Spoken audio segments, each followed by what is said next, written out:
ওই না লালে শব্দ করে না।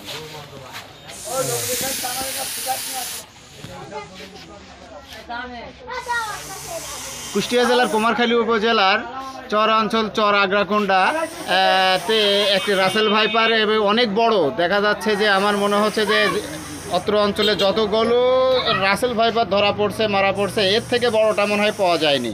আপনারা শুনতে পাচ্ছেন যে এটা কি আসলে শব্দ করছে, শিশি শব্দ করছে, এত জোরে শব্দ আসলে শোনা খুব মুশকিল।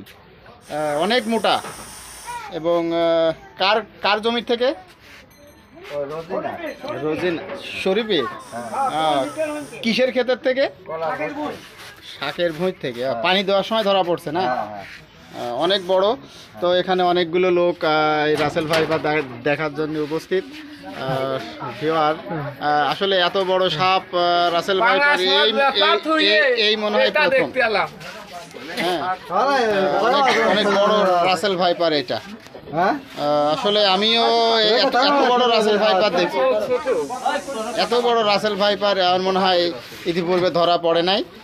যারা রেস্কিউ আছেন যারা আপনারা বন্যপ্রাণী সংরক্ষণ যারা করেন বা যারা ধরেন তারা এসে এটা সংরক্ষিত জায়গায় নিয়ে যেতে পারেন। অত্র এলাকার যারা আছে চর আগ্রাকুন্ডা আলমের বাড়িতে সাপটা সংরক্ষিত করে রাখা হয়েছে। তো আমরা দেখতে পাচ্ছি, শুনতে পাচ্ছি যে অনেক জোরে জোরে সে শব্দ করছে।